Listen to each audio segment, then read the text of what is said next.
Bonjour et bienvenue dans mon journal de lecture. Aujourd'hui, Le Veilleur du jour de Jacques Abeille, un roman absolument fascinant qui se trouve dans le même univers que son premier livre que j'avais déjà évoqué il y a quelque temps, Les Jardins statuaires.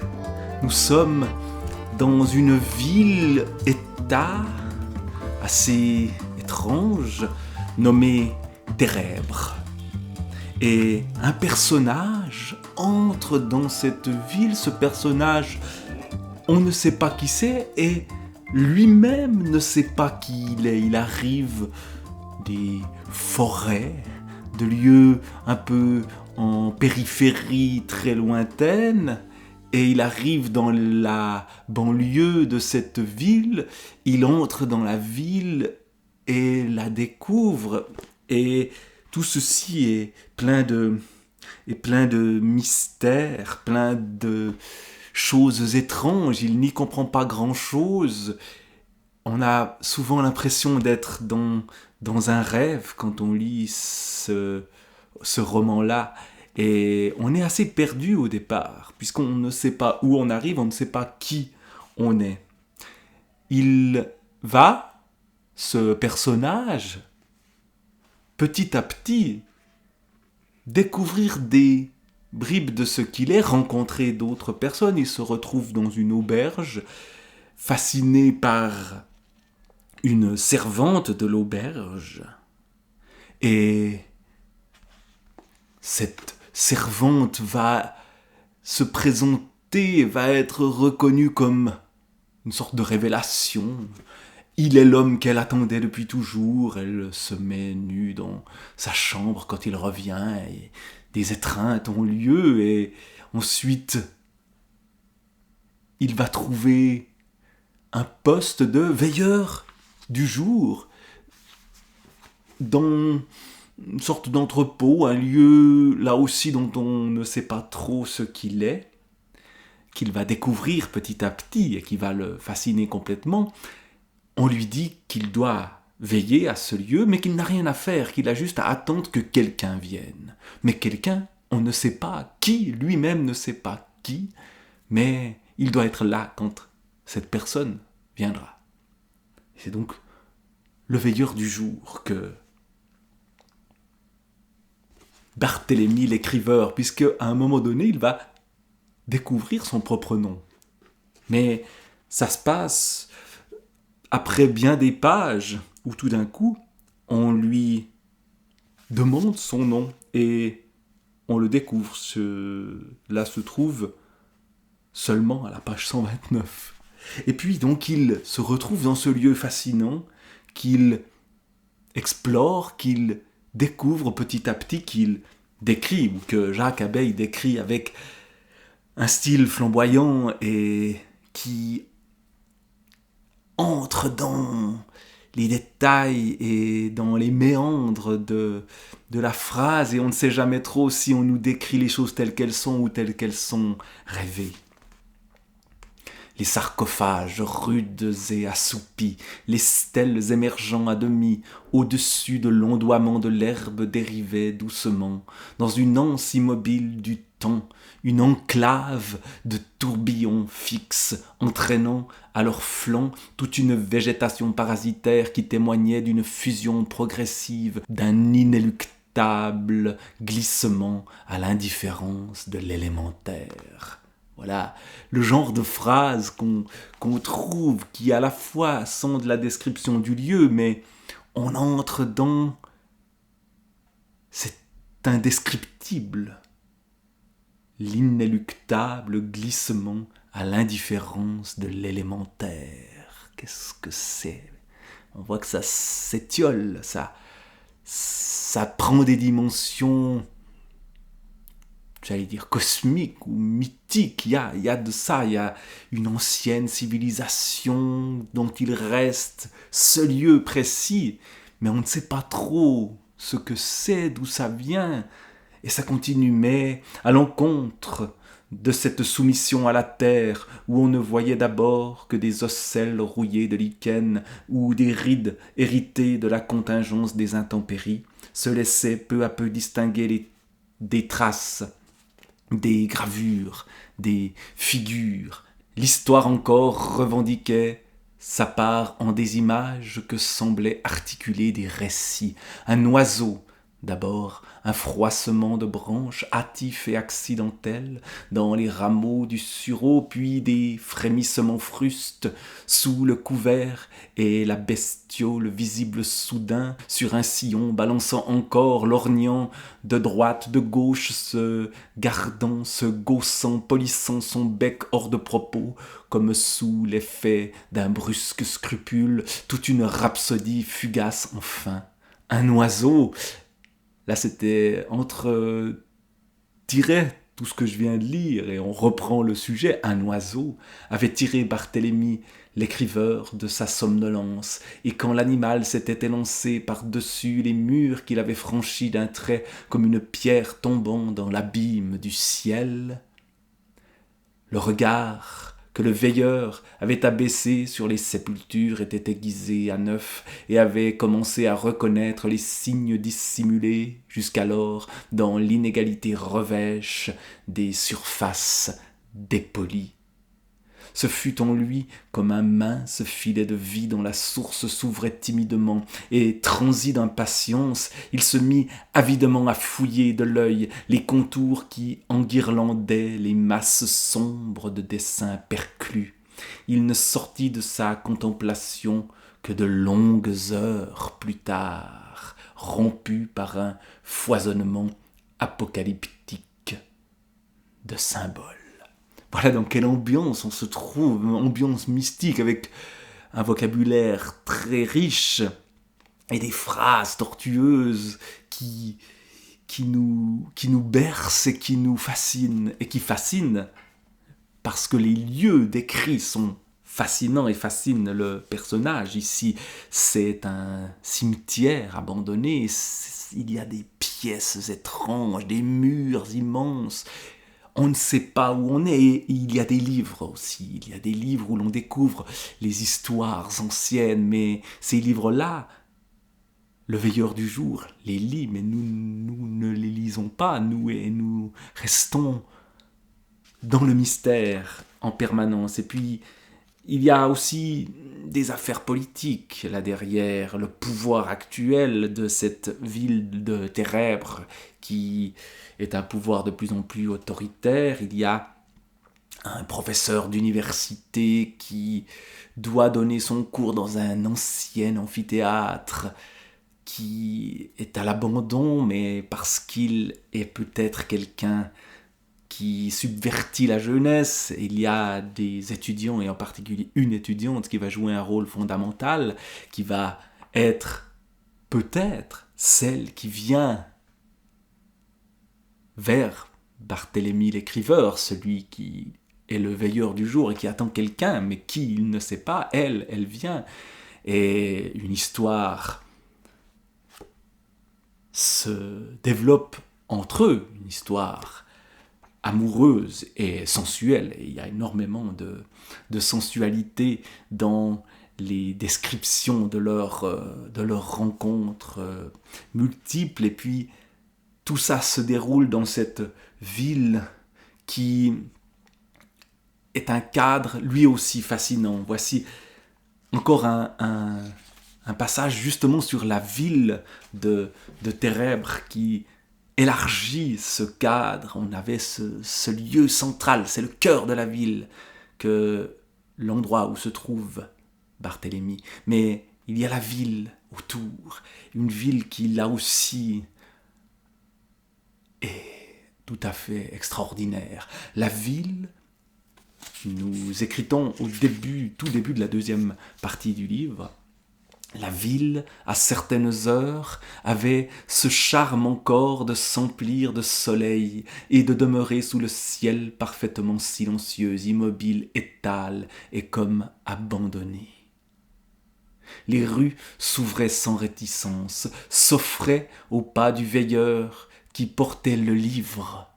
Et le livre, c'est le livre qui révèle l'endroit où il est, qui portait le livre dans un sentiment de respect, qui eût été anxieux si l'environnement, si l'heure toujours matinale n'avait été à ce point favorable. Sa solitude était celle de l'homme désigné pour conserver un dépôt précieux, sacré presque, échappant aux contingences temporelles, et dans l'espace assoupi, il allait veillant comme le crieur d'heures des âges anciens. Il ne connaissait pas encore tout le détail de la ville et n'aurait pu rivaliser avec l'antiquaire qui lui a donné ce livre, dans le savoir des 1001 passages qu'il irriguait, et il fallait qu'il en fût ainsi.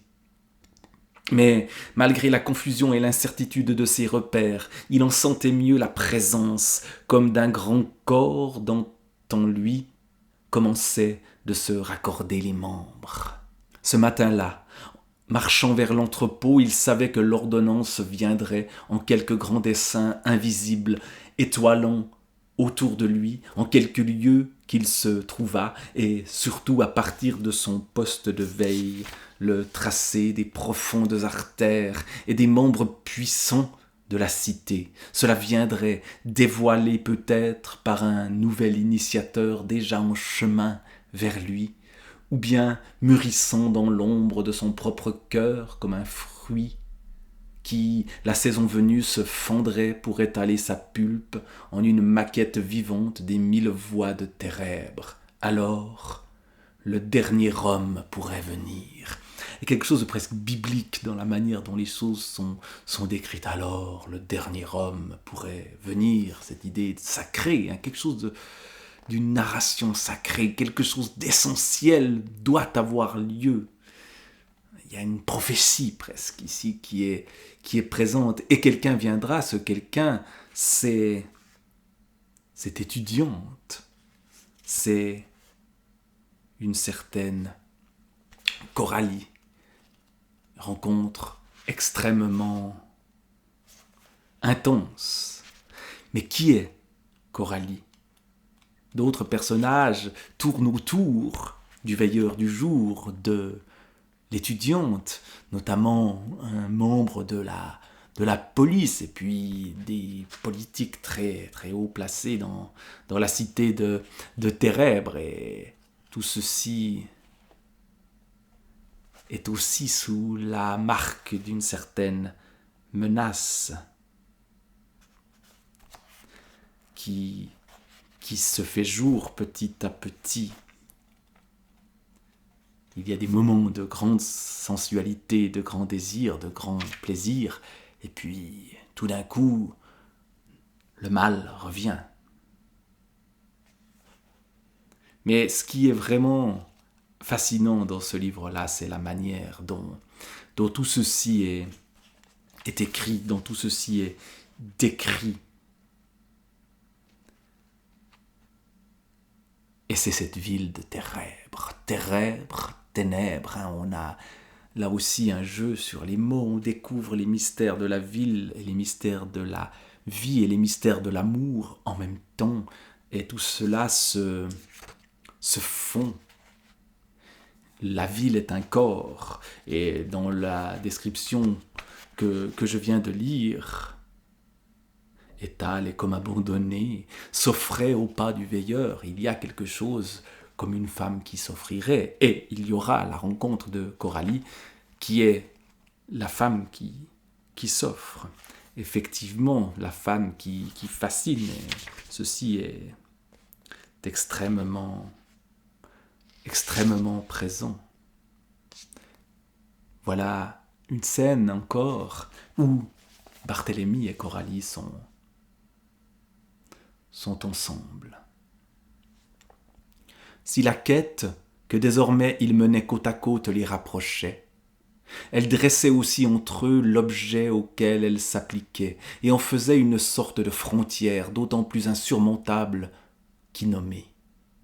Parfois il arrivait qu'ils reportassent l'un sur l'autre leurs regards, et la proximité à laquelle par mégarde ils étaient parvenus leur faisait détourner les yeux. Il fallut que le hasard leur offrît le premier geste. dans la 6e chambre. Ils ouvrirent ensemble une cheminée qui permettait d'accéder à la terrasse. Ils en gravirent les échelons et se retrouvèrent à l'air libre. Mais Coralie pensait qu'il existait aussi à certains niveaux de l'édifice des couloirs horizontaux qui auraient permis d'aller d'une salle à une autre dans un ordre différent de celui qui leur était imposé jusqu'alors. Elle laissa descendre Barthélemy et, un moment cramponnée dans l'étroit conduit, elle s'acharna à en sonder les parois. On est dans une sorte de labyrinthe ici, de lieux qu'on découvre. Il y a des lieux secrets, des couloirs inconnus, et on les parcourt, comme on parcourt aussi la personne avec qui l'on se trouve. Ils sont en train de se rapprocher ici. Et on nous décrit Coralie ici. Elle portait ce jour-là une robe bleue de nuit. Ce vêtement à manches longues était fermé au cou par un petit col montant. Sur la gorge s'ajustait un empiècement brodé de couleurs vives. Puis, à partir de la ceinture haute, l'étoffe se déversait dans toute son ampleur pour jouer en plis larges et libres autour du corps et des cuisses. Mais, comme pour achever la silhouette sur une transfiguration mutine, laissait nus les mollets. Lorsque, après avoir longuement tâtonné en vain dans la cheminée, la jeune fille rejoignit son compagnon dans la pénombre, il vit qu'une grande toile d'araignée adhérait à la robe et dessinait à son flanc une blessure terne et laiteuse. Sans trop savoir où le menait son geste, ni ce qui le commandait, Barthélemy voulut la débarrasser de cette trace et peut-être surtout se défaire lui-même d'un malaise indistinct.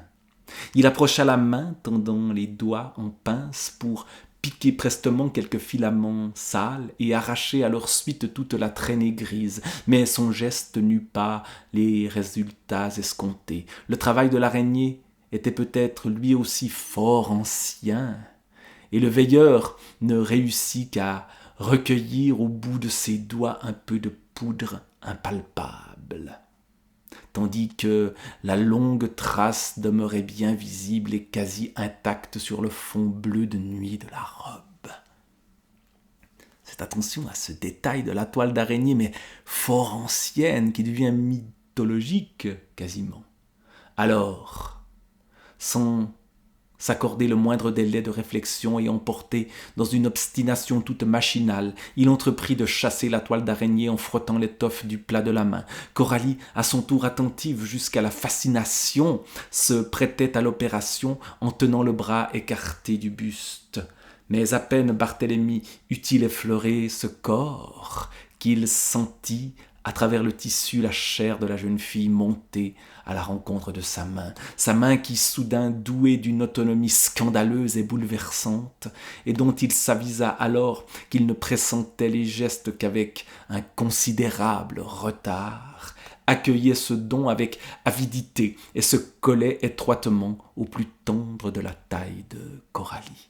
Ils étaient immobiles dans la pénombre, et ce contact si peu divers et de si modeste étendue était comme une étreinte qui les tenait cois.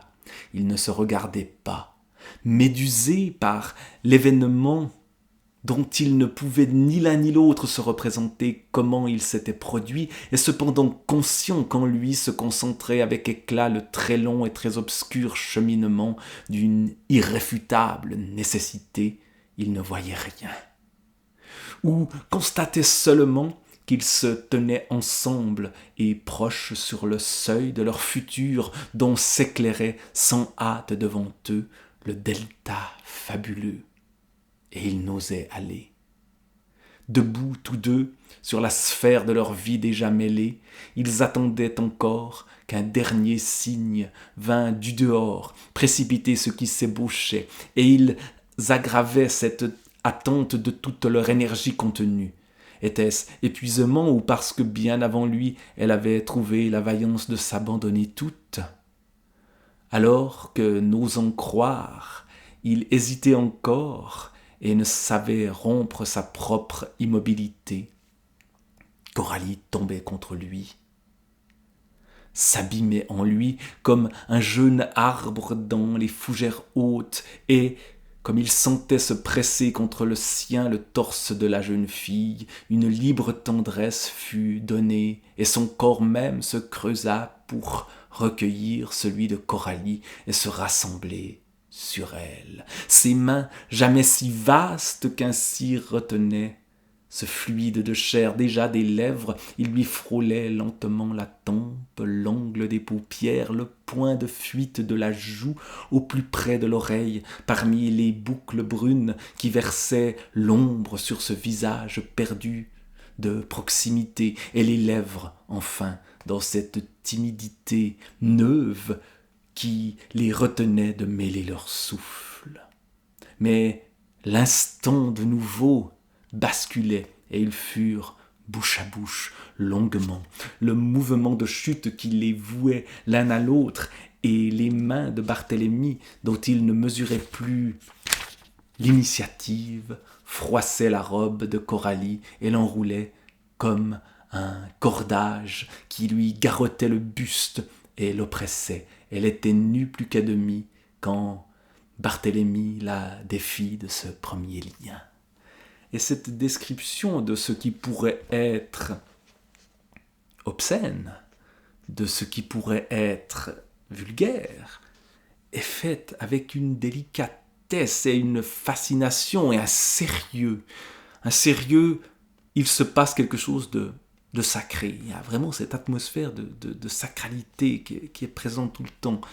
Et aussi dans le rapprochement des corps ici. Et puis, tout cela, comment cela se termine-t-il? Je ne vais pas le dire.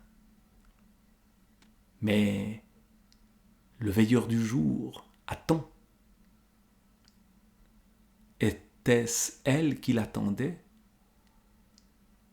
Et si elle repartait? Et puis, derrière tout ça, qui est véritablement Coralie? Et qui est-il, lui? Sa mémoire lui revient, il rencontre des gens qui lui rappellent un passé qui est peut-être le sien, même si un doute reste tout au long du livre. Tout cela n'est-il qu'une vaste rêverie? Il y a quelque chose de cela. Et on referme ce livre totalement fasciné. Il y a d'ailleurs d'autres livres qui suivent après, donc les jardins statuaires qu'on a déjà lus avec fascination, qui sont partis évoquer un tout petit peu dans ce livre-là. Les livres suivants s'appellent Les barbares et la barbarie. Et il y a l'annonce d'une certaine barbarie, d'une guerre aux confins, mais peut-être qui se rapproche de Térèbres aussi. La fin de ce livre totalement fascinant. Jacques Abel, le veilleur du jour.